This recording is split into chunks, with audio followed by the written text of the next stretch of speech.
Estados Unidos burla la defensa aérea venezolana con bombarderos B-52 y habría autorizado a la CIA operaciones encubiertas en el Caribe. La acción busca presionar al régimen de Maduro y atacar redes de narcotráfico vinculadas al Estado. El presidente chileno Gabriel Boric acusó al régimen de Maduro del asesinato del exteniente Ronald Ojeda. Boric advirtió que las dictaduras cruzan fronteras para imponer miedo y exigió justicia internacional.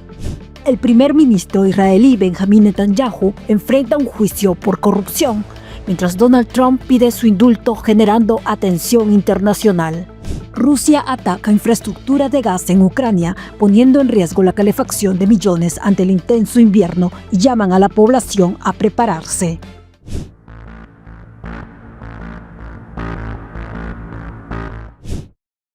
Dos bombarderos B-52 de la Fuerza Aérea de Estados Unidos realizaron maniobras estratégicas cerca de Venezuela en una demostración de poder que expertos interpretan como una advertencia directa al régimen de Nicolás Maduro. Las aeronaves equipadas con misiles de largo alcance y bombas antibúnker sobrevolaron el Mar Caribe en una operación que, según fuentes militares, dejó en evidencia las fallas de la defensa aérea venezolana. Que los aviones, esta sección de B-52, volaron dentro del área de responsabilidad militar de defensa aeroespacial de Venezuela. O sea, se burlaron de la propia defensa aérea venezolana. El comandante Jesús Romero explicó que los B-52 realizaron un vuelo estratégico sobre Venezuela para mostrar la superioridad militar estadounidense y su capacidad de neutralizar búnkeres del régimen de Maduro. Es un mensaje estratégico, es un mensaje dirigido a los líderes del Cartel de los Soles, dejándoles saber que sabemos dónde se esconden, sabemos que se esconden en unos búnkers, y este es precisamente el mensaje. Estos aviones están equipados con las bombas muy especializadas que le dicen y le apodan los rompebúnkers. La operación de los bombarderos B-52 fue una demostración estratégica de fuerza de Estados Unidos en el Caribe. Según el comandante Jesús Romero, el vuelo no fue rutinario, sino un mensaje directo y visible en los radares que dejó en evidencia la vulnerabilidad de la defensa aérea venezolana. En tanto, The New York Times reveló que la administración del presidente Donald Trump autorizó a la CIA a ejecutar operaciones letales en Venezuela y el Caribe con el fin de intensificar la presión contra Maduro. Según el diario, la agencia puede realizar acciones encubiertas o coordinadas con las Fuerzas Armadas para facilitar la salida del líder chavista del poder. Las operaciones militares continúan. Esto no es una indicación, junto con las neutralizaciones de las lanchas narcoterroristas, las presencias de C-130 de operaciones especiales, drones Reapers volando artillados 24 horas al día, y ahora con la presencia de estos dos B-52 con la habilidad de destruir los búnkers.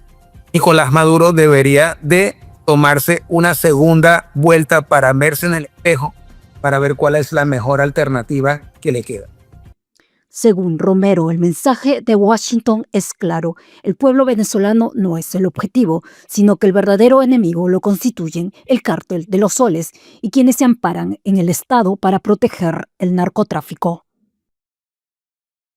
Tensión en Venezuela. 3 bombarderos B-52 de la Fuerza Aérea de Estados Unidos fueron avistados cerca de Los Roques, realizando maniobras en el Mar Caribe, luego de que fuerzas estadounidenses destruyeran una presunta narcolancha vinculada al régimen de Maduro.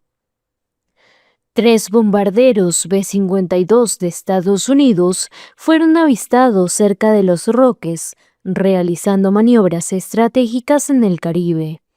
Su presencia es vista como una advertencia militar hacia el régimen de Maduro tras recientes tensiones. Estas aeronaves, capaces de transportar armas nucleares y 32 toneladas de bombas utilizados por Estados Unidos en múltiples guerras y operaciones militares. En respuesta, las Fuerzas Armadas y milicias chavistas se desplegaron en barrios clave de Caracas y Miranda, en maniobra que, según Maduro, a través de Telegram, busca proteger escuelas, hospitales, mercados y comunidades. El despliegue responde tras la destrucción de una lancha con presuntos narcoterroristas por parte de Estados Unidos, que Caracas considera una amenaza a su soberanía. El operativo incluye vehículos blindados y presencia activa de personal militar en zonas estratégicas. Desde agosto, la administración del presidente Donald Trump mantiene buques de guerra en el Caribe con el objetivo de operaciones antinarcóticos, según informó Washington. El mandatario de Estados Unidos acusa a Nicolás Maduro de encabezar una red de narcotráfico que opera desde Venezuela hacia el Caribe y Centroamérica. La cúpula chavista asegura que esta movilización forma parte de una ofensiva permanente para garantizar seguridad y estabilidad, mientras líderes chavistas llaman a la población a mantenerse alerta frente a la presencia de fuerzas extranjeras y posibles riesgos para los civiles. El presidente de Estados Unidos, Donald Trump, dijo el miércoles que considera atacar en tierra a cárteles de Venezuela, luego de una serie de mortíferos golpes en alta mar contra supuestas lanchas del narcotráfico. Bueno, no quiero decirle exactamente, pero ciertamente estamos observando la tierra ahora porque tenemos el mar muy bien controlado. Hemos tenido un par de días en los que no se encuentra ni un barco. Hasta ahora al menos 27 personas han muerto en 5 ataques de Estados Unidos contra lanchas en el Caribe, desde que Washington desplegó en agosto buques militares y un submarino en esa zona. Los expertos cuestionan la legalidad de usar fuerza letal en aguas extranjeras o internacionales contra sospechosos que no han sido interceptados ni interrogados. Trump se negó a confirmar un informe del diario The New York Times que afirmaba que había autorizado secretamente a la CIA para llevar a cabo acciones encubiertas en Venezuela contra el gobierno del presidente Nicolás Maduro. Las dictaduras y los líderes autoritarios cruzan frontera para imponer el miedo cuando... Las dictaduras cruzan fronteras para imponer el miedo. Así abrió Gabriel Boric una de sus declaraciones más directas contra Nicolás Maduro, acusando al régimen venezolano desde Roma de estar detrás del asesinato del exteniente Ronald Ojeda, un disidente refugiado en Chile, cuyo caso sacudió a toda la región. Ojeda, un exteniente venezolano de 32 años, escapó de una prisión militar en 2017 tras ser acusado de conspirar contra el chavismo. En Chile, donde obtuvo refugio político, se convirtió en una voz crítica del régimen de Nicolás Maduro, denunciando violaciones de derechos humanos y persecución a militares disidentes. En febrero de 2024 fue secuestrado en Santiago por falsos policías y hallado días después enterrado bajo cemento, en un crimen que conmocionó a la región. Las investigaciones de la Fiscalía chilena apuntan a un asesinato con motivación política y posibles vínculos internacionales que involucrarían a agentes cercanos al chavismo y miembros del Tren de Aragua. China criticó a Estados Unidos tras la interceptación de un buque pesquero venezolano que Washington considera vinculado al narcotráfico, dejando al menos 6 muertos. El gobierno de Beijing calificó la acción como un exceso unilateral y una violación de las normas internacionales. En un comunicado, la Cancillería china expresó que se opone al uso de la fuerza en relaciones internacionales y rechazó cualquier injerencia externa en los asuntos internos de Venezuela. Además, instó a Washington a seguir los marcos legales bilaterales y multilaterales para resolver conflictos y cooperar judicialmente. China reafirmó su respaldo a la paz y estabilidad en América Latina y el Caribe, incluyendo la iniciativa de los 33 países de la región para establecer una zona libre de armas nucleares, y destacó que la lucha contra el crimen transnacional debe realizarse respetando la soberanía de los estados.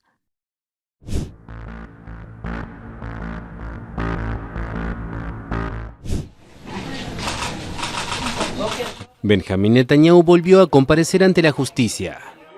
El primer ministro de Israel se presentó el miércoles en un tribunal de Tel Aviv para una nueva audiencia en su proceso por corrupción, abierto en 2020. Netanyahu y su esposa Sara están acusados de haber aceptado productos de lujo por valor de más de $260.000 por parte de multimillonarios, a cambio de favores políticos.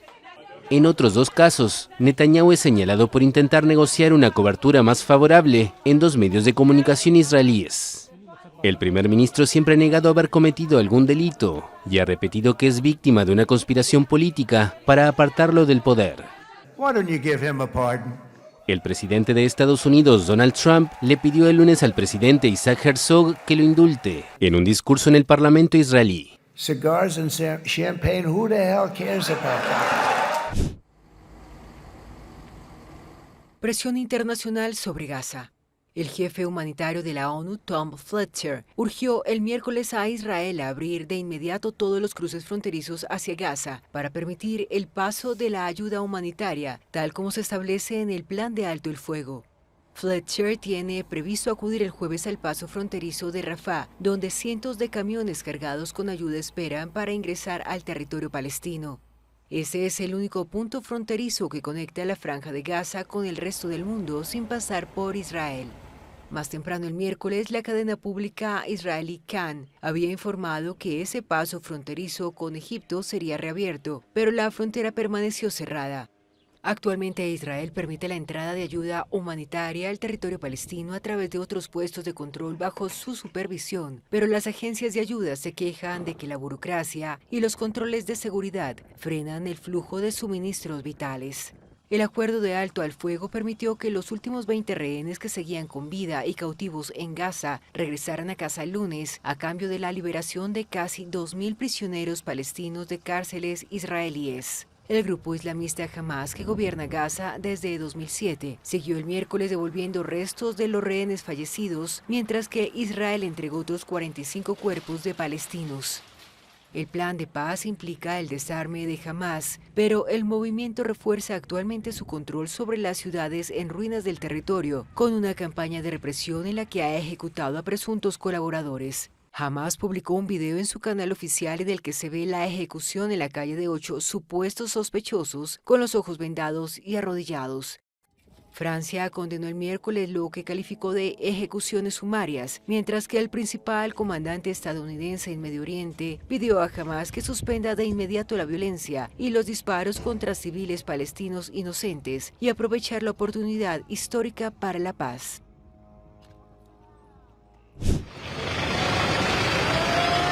Uno de los 4 cadáveres entregados la noche del martes por Hamas no corresponde al de ninguno de los rehenes de Gaza. Así lo indicó el miércoles el ejército israelí, luego de concluidos los exámenes del Instituto Forense Nacional. Israel pidió al movimiento islamista palestino hacer todos los esfuerzos necesarios para devolver a los rehenes fallecidos. En virtud del acuerdo de canje que forma parte de la tregua auspiciada por Estados Unidos, Hamas se comprometió a entregar a todos los rehenes que se encontraban aún en la Franja de Gaza. El lunes liberó a los últimos 20 cautivos que seguían con vida tras su secuestro el 7 de octubre de 2023 y también devolvió 8 de los 28 cadáveres previstos. Las familias de los rehenes indicaron previamente que 3 de los 4 cuerpos entregados la noche del martes habían sido identificados como los de Uriel Baruch, Eitan Levi y Tamir Nimrodi. Hamas había entregado el lunes los primeros 4 cadáveres. Desde Ginebra, la ONU volvió a denunciar graves violaciones a los derechos humanos cometidas tanto por Hamas como por el ejército israelí, pese al alto el fuego acordado en Gaza. El organismo alertó sobre ejecuciones extrajudiciales por parte de Hamas y el asesinato de civiles palestinos en zonas controladas por Israel, recordando que atacar a personas desarmadas constituye un crimen de guerra. En medio de estas denuncias, Israel liberó a decenas de médicos y enfermeros detenidos durante operativos en hospitales de Gaza, aunque mantiene bajo custodia al doctor Hossam Abu Safia, director del hospital Kamal Adwan, quien lleva casi 10 meses preso sin cargos formales. La ONU y organizaciones humanitarias exigen su inmediata liberación y garantías de protección para el personal sanitario. Por su parte, el enviado palestino Mohamed Sayeh advirtió que el primer ministro israelí Benjamin Netanyahu podría romper el acuerdo de paz si lo considera necesario para sostener su coalición política. Sin embargo, aseguró que varios países actúan como garantes del pacto para evitar un nuevo colapso en la región. Mientras tanto, el Pentágono instó a Hamás a cesar la violencia contra civiles y desarmarse en respuesta a los reportes de enfrentamientos entre milicias rivales en el norte de Gaza. La situación sigue siendo tensa, con llamados internacionales a mantener la tregua y permitir el ingreso de ayuda humanitaria sin restricciones.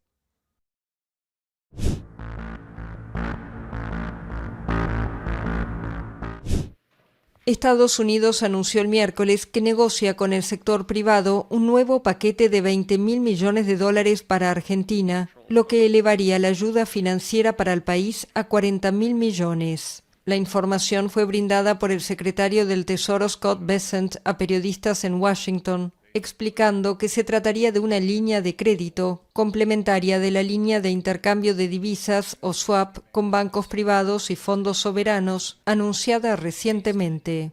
Bessent también anunció que el Tesoro estadounidense había comenzado a comprar directamente pesos argentinos. El anuncio ocurre un día después de que el presidente Donald Trump recibiera en la Casa Blanca a su par argentino Javier Milei y agitara los mercados con una declaración que sonó alarmante. Señaló que la ayuda financiera sería válida siempre y cuando Milei ganara las elecciones legislativas del 26 de octubre. Bessent puntualizó el miércoles que el apoyo estadounidense no está vinculado a las elecciones, sino a la política. Aseguró que mientras Argentina continúe implementando buenas políticas, contará con el apoyo de Estados Unidos. Y el propio Milei dijo a la cadena CNBC antes de volver a Buenos Aires que a su juicio la ayuda podía mantenerse hasta el final de su mandato en 2027. Tras conocerse el nuevo paquete de ayuda, la bolsa argentina subió cerca de 5%. El presidente Donald Trump elogió el martes al activista asesinado Charlie Kirk como mártir, al otorgarle póstumamente el máximo honor civil de Estados Unidos. Como dije el día que fue asesinado, Charlie Kirk fue un mártir de la verdad y de la libertad. Trump entregó la medalla presidencial de la libertad a la viuda de Kirk y comparó al activista conservador con Sócrates, San Pedro, Abraham Lincoln y Martin Luther King. El mandatario de 79 años también utilizó la ceremonia en la Casa Blanca para prometer que intensificará su campaña contra lo que él llama grupos radicales de izquierda, una iniciativa que lanzó luego de la muerte de Kirk.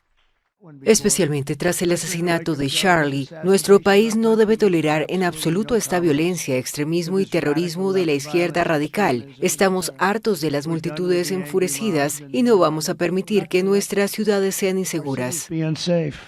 Kirk, de 31 años y padre de 2 hijos, fue asesinado el mes pasado en un campus universitario de Utah, lo que provocó una ola de duelo entre los conservadores y promesas de represión por parte de Trump con el envío de tropas de la Guardia Nacional a varias ciudades gobernadas por demócratas. Tyler Robinson, de 22 años, ha sido acusado del asesinato de Charlie Kirk. Se enfrenta a la pena de muerte si es condenado.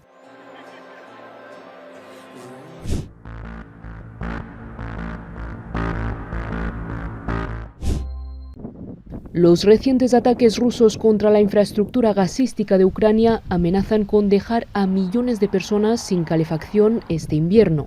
Ante esta situación, las autoridades han aumentado las importaciones de gas y piden a los ciudadanos que se ayuden mutuamente a prepararse para el frío.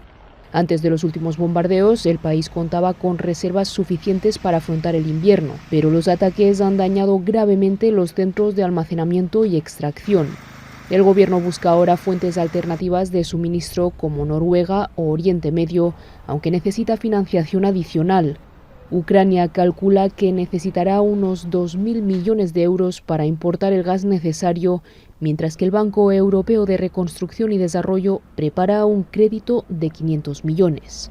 Las bajas temperaturas comienzan a sentirse y aunque los sistemas de calefacción central aún no se han puesto en marcha, muchas ciudades como Leópolis habilitan puntos de calor en escuelas y centros comunitarios para proteger a los más vulnerables. Los expertos alertan de que el uso masivo de calefactores eléctricos podría sobrecargar una red energética ya castigada por los bombardeos. En las zonas rurales y edificios antiguos, los vecinos acumulan leña o bombonas de gas para hacer frente a los próximos meses.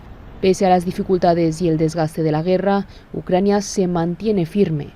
Aunque Moscú busca congelar a la población, la resistencia ucraniana sigue decidida a soportar un invierno más bajo las bombas. Buitres vuelan en círculos sobre Huehuetla. Este poblado está ubicado en el central estado de Hidalgo, que junto con Puebla y Veracruz al este del país acumula la mayoría de víctimas que han dejado los deslaves y desbordamientos de ríos en México por las fuertes lluvias registradas la semana pasada. Hombres y mujeres se entregan a la titánica labor de retirar el fango de las casas, mientras crece la preocupación por los cuerpos de los animales, que comienzan a pudrirse. A partir del jueves en que empezó esta inundación, la temperatura ha estado fresca, pero ya ha empezado a salir el sol, empiezan las descomposiciones, el lodo va a empezar a oler feo, entonces necesitamos que ya el cuerpo médico, la gente que se encarga del sector salud, empiece a abordar el tema de las infecciones. La ayuda llega a cuentagotas a esta empobrecida localidad indígena de unos 22.800 habitantes. El martes, las grietas y los derrumbes en la carretera dificultaban el acceso al municipio, al que apenas se acercan algunas camionetas y motos, insuficientes para transportar a las decenas de habitantes que intentan huir del desastre. Refrigeradores, colchones, utensilios de plástico y sillones se asoman entre el barro, que alcanzó hasta 2 metros en algunas zonas, sepultando todo a su paso. Dolores Telles, ama de casa de 55 años, dice que el domingo la gente entró en pánico por el rumor de un deslave. Nos empezaron a jalar con lazos, a sacarnos con lazos los que nos estuvieron apoyando para sacar a la gente. Mucha gente arriba de los techos se fue techo por techo, otros se quedaron atrapados arriba. Los que pudieron salieron y los que no se quedaron atrapados. A la tristeza de perder sus viviendas y la desesperación por la escasez de alimentos se suma el temor a un nuevo desastre para los pobladores. Ya no podemos dormir porque como ahorita los otros cerros que viven más arribita se está desbordando, se está abriendo, entonces pues uno ya no está seguro también. Ya no está uno seguro, ya nada más está uno con el miedo. La presidenta mexicana Claudia Sheinbaum afirmó el martes en rueda de prensa que más de 4.000 efectivos del Ejército y la Marina trabajan en las zonas de desastre, apoyados por decenas de máquinas para reparar caminería. Según las últimas cifras oficiales, al menos 64 personas murieron y otras 65 se encuentran desaparecidas debido al destructivo impacto del temporal de lluvias en México. Siguen las protestas por el alza de los combustibles en Ecuador. El martes, la mayor organización indígena de Ecuador rechazó lo que llamó operación militar disfrazada, ordenada por el gobierno para reprimir sus protestas, que según los pueblos originarios deja más de una veintena de heridos en el norte del país.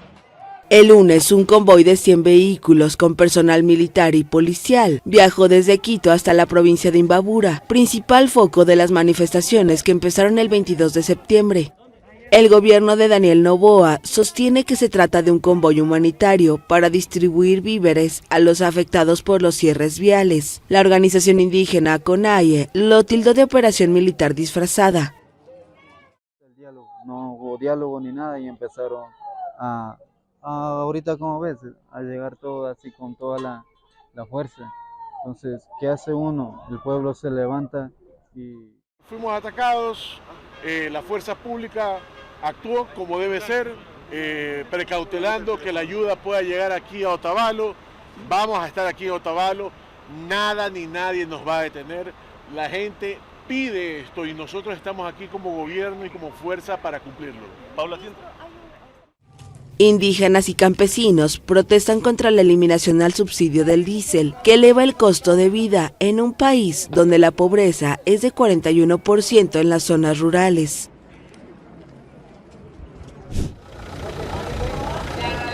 Gobierno militar en Madagascar. Una unidad de élite del ejército asumió el poder el martes, luego de que los parlamentarios votaran por abrumadora mayoría la destitución del presidente Hans Rajoelina, quien parecía haber huido de esta nación insular del este de África. El mandatario enfrentó más de 2 semanas de protestas callejeras, encabezadas por jóvenes manifestantes furiosos con la élite gobernante. Michel Randrianirina, comandante del contingente Capsat y nuevo presidente de facto de este empobrecido país, afirmó que la transición duraría menos de 2 años y que incluirá la reestructuración de las principales instituciones. El Tribunal Constitucional validó su autoridad tras aceptar el voto contra el hasta ahora presidente. La presidencia denunció un claro intento de golpe de Estado e insistió en que Rajoelina, cuyo paradero se desconoce y que fue visto por última vez en público hace una semana, sigue plenamente en el cargo. La ONU dijo el martes estar esperando a que se calmen las aguas, pero mostró su preocupación por cualquier cambio inconstitucional de poder. Rajoelina, reelegido en 2023 en una votación boicoteada por la oposición, llegó al poder en 2009 tras un golpe de Estado respaldado por el ejército y que fue condenado por la comunidad internacional.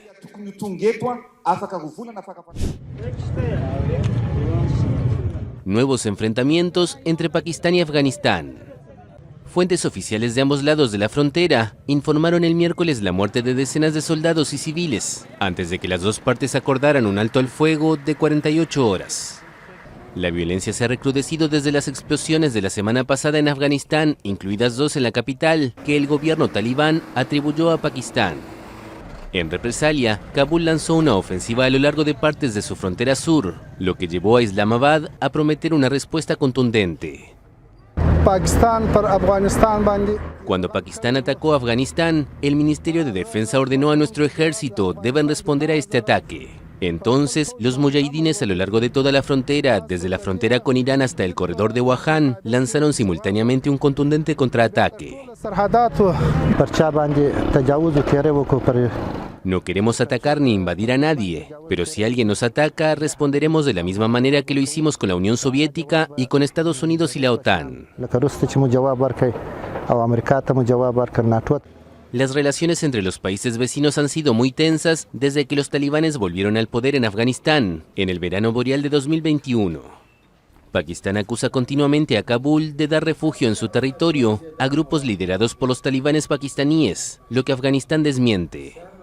El grupo formado en combate en Afganistán y que reivindica la misma ideología que los talibanes afganos es acusado por Islamabad de haber matado a cientos de sus soldados desde 2021.